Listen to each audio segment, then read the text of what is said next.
Welcome to the deep dive. We've got some really intense thinking lined up today, diving straight into psychoanalysis, culture. It gets pretty deep. We're not just summarizing things, we're tackling a big, maybe uncomfortable question. What's the hidden deal we make to live in society?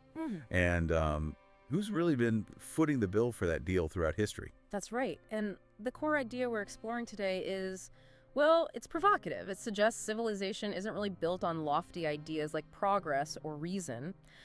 Instead, our world, our culture, it's fundamentally built on repression. It's this necessary trade-off, a kind of brutal transaction that shapes, everything, how we think, how we feel. Okay, let's jump right into that. This transaction. What exactly are we giving up, and what are we supposedly getting? It sounds harsh. It is, in a way. We trade raw instinct for security. We give up our primal urges, what Freud called eros, the life drive, desire, and thanatos, the death drive, the impulse towards aggression, chaos maybe.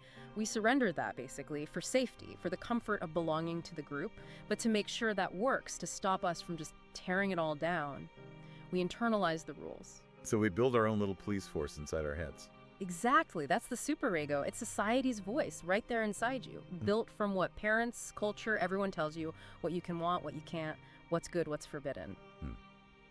But if everyone does this, if we all repress our inner chaos for the group, shouldn't the sacrifice be, universal even? Because when you look out at the world or back through history, it feels heavily gendered. Like when someone, especially a woman, expresses anger or desire or even just takes up space unapologetically, it's not just frowned upon. There's this huge, almost panicked reaction from the culture. Why that intense? Because that kind of unapologetic presence, it pokes right at the core wound of the whole symbolic order. Civilization, you see, it has to repress whatever feels too powerful to manage. And this line of thought suggests that the feminine, not just women, but the psychic force became the sort of first container for that untamed, chaotic energy. The energy that the early structures had to push down. In a way, she ended up representing the very wildness that needed burying for the superego, for the rules, to take hold. So if we follow that logic, this feminine force isn't just pushed down, it's almost framed as, Right. like the original outlaw, the first criminal. Yeah. What's the crime supposed to be? What's the accusation? The crime is refusing to neatly fit into predictable symbolic logic. The woman's body, in this view, just doesn't obey symbolic law. Symbolic law wants order, control, purpose, utility. But the body, it constantly breaks those rules. Think about it, even the basic stuff. It bleeds every month without asking permission. It experiences pleasure orgasm that doesn't necessarily have a clear purpose beyond itself. And that kind of purposeless, raw experience, that's deeply threatening to a culture obsessed with utility and control. It's the embodiment of messy material reality. Yeah. It can't be fully controlled. Exactly. It holds creation, but also the knowledge of decay, of dissolution, Yeah. the edge between life and death, that fluidity, that unpredictable, messy quality that resists rigid boxes. It's just intolerable to a system that's fundamentally built on trying to master those very things. Right. Okay, I see how that abstract threat suddenly feels very real when you connect it to everyday life. Those little messages women get all the time. Speak softer, don't be too loud, shrink yourself, just smile. These aren't just manners, are they? Following your point, they're like tiny daily cultural exorcisms, trying to cast out that primal, chaotic energy that existed before the rules, before the symbolic father basically said, okay, I'm the law now. It's precisely about banishing that wildness, yes. And you see the echoes in mythology, don't you? What happened to the really powerful female figures? Demeter, who literally stopped the world's growth out of grief and rage. Kali, the embodiment of destruction and creation. Civilization couldn't just erase them, so it contained them, pathologized them. Force them into boxes, Yeah. manageable roles. Right. Wives, mothers, virgins, silent sufferers, their raw power, their rage, their intense pain, it had to be neutralized. It got labeled hysteria. Their anger became madness. Their suffering got medicalized, turned into their problem, not a symptom of the culture. Because, the thinking goes, if that repressed force actually remembers itself, if the woman realizes she carries Kali, not just, Karen from accounting, then the whole symbolic structure starts to shake. I want to push back a little here, though. You're framing this as repression, crime, suppression. But couldn't someone argue it's just social cohesion, that everyone needs to control their impulses for society to work? Why frame the gendered part so strongly as this sort of foundational crime? That's a fair challenge. And yes, everyone has to manage aggression to live together, but the way the feminine superego is structured, its specific demands, That's where the particular cruelty seems to lie, according to this view. And it traces back to the very origin stories of culture, often rooted in guilt. Ah, you're hinting at the primal murder idea from Freud's Totem and Taboo. The theory that culture starts with this collective guilt over killing the primal father figure. Exactly that. If you follow that dramatic, almost mythical premise, culture begins when the sons, the brothers, realize they can't just fight forever over the women who are essentially the prizes, the stakes, and the father's power. So they agree on a universal law, a prohibition, the incest taboo, the basic rules of civilization, to stop the chaos. And in that story, the women weren't really actors in the agreement. They were the objects of the forbidden desire, the reason for the conflicts in the first place. They were the stakes, yes, the living symbols of the desire that sparked the original chaos.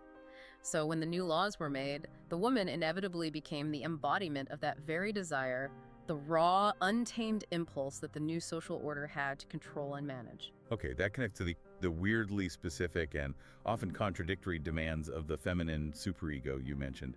The idea that it's somehow crueler than the general moral code, like be attractive but not too sexual, be smart but don't intimidate anyone, be ambitious but, family first. It's a constant psychic tightrope walk, isn't it? A setup for failure, almost. And what's really striking, maybe tragic, is that the underlying goal seems to be a kind of functional disappearance, erasing the raw desire, erasing the raw rage. The system needs disruptive instincts channeled, sublimated into acceptable forms, but the acceptable forms offered are incredibly narrow.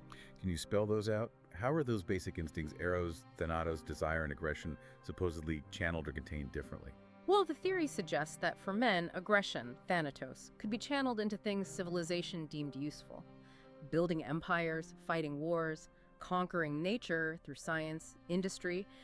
These were seen as productive, even necessary outlets. For women, the channels were much tighter. Eros, desire, life force. It got funneled almost entirely into motherhood. That was the one form of female desire the culture could really celebrate, because it served the structure, produced the next generation. Right, so desire was okay only if it was about nurturing the system, not about personal fulfillment or power.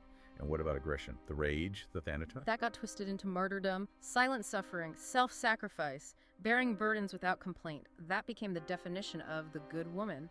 And any flicker of actual anger, frustration, any deviation from that, boom, pathologized. Hysteria, emotional instability, too sensitive.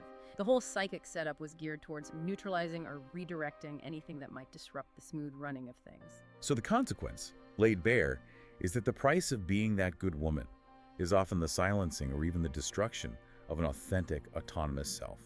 That deep guilt maybe some listeners feel when they do want real freedom, maybe to leave a situation, be selfish for once, prioritize their own path. That guilt isn't just personal insecurity, is it?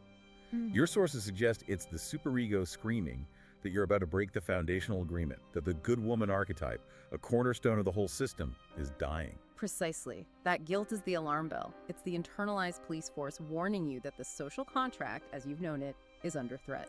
Which brings us to maybe the toughest idea yet.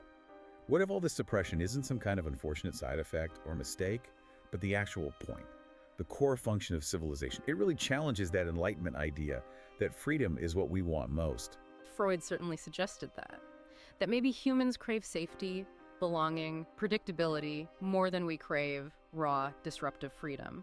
That means we're, in a sense, complicit in our own policing, because the alternative, going back to that imagined pre-symbolic chaos, the complete breakdown of structure, feels deep down terrifying.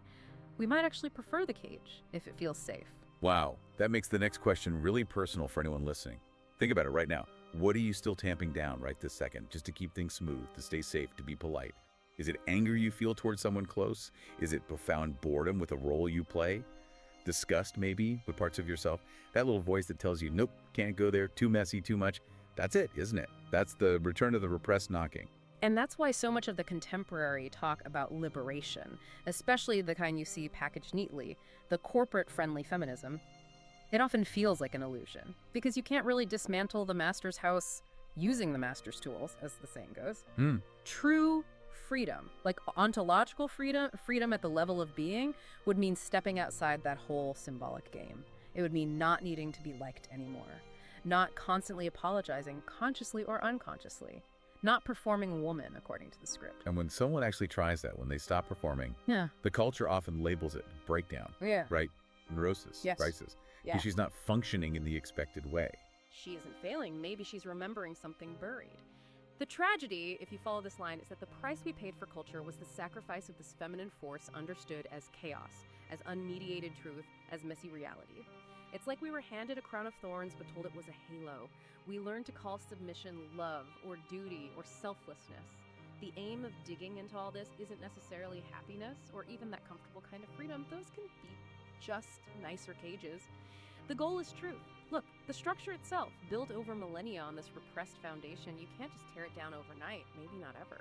But we can stop lying to ourselves about the cost, about what it demands from us every day. The way forward isn't trying to assimilate into a slightly tweaked version of the old system and calling it liberation. It's about recognition, making the unconscious conscious. It means stopping the performance, stopping the automatic apology, and just witnessing that powerful buried force inside. So that leaves us, and you listening, with a really provocative challenge to take away. What if you stopped focusing so much on being free, because maybe that's often just chasing safety and approval anyway, and started focusing on being true? Not true to some idealized authentic self or a neat purpose, but true to that raw, unapologetic energy moving through you, the part that honestly doesn't care if it's convenient or nice. And if that force is truly recognized, maybe the old myths of matriarchy weren't about some literal past society. Maybe they pointed to a future frequency, a different way of being. Wild, unmediated, utterly unashamed. Of course, civilization will immediately call that dangerous, but maybe that very label is the proof. Proof of the immense primal power you've been carrying all along, hidden under layers of shoulds and shouldn'ts, guilt and good behavior. Repression, ultimately, never holds forever. The storm is always waiting.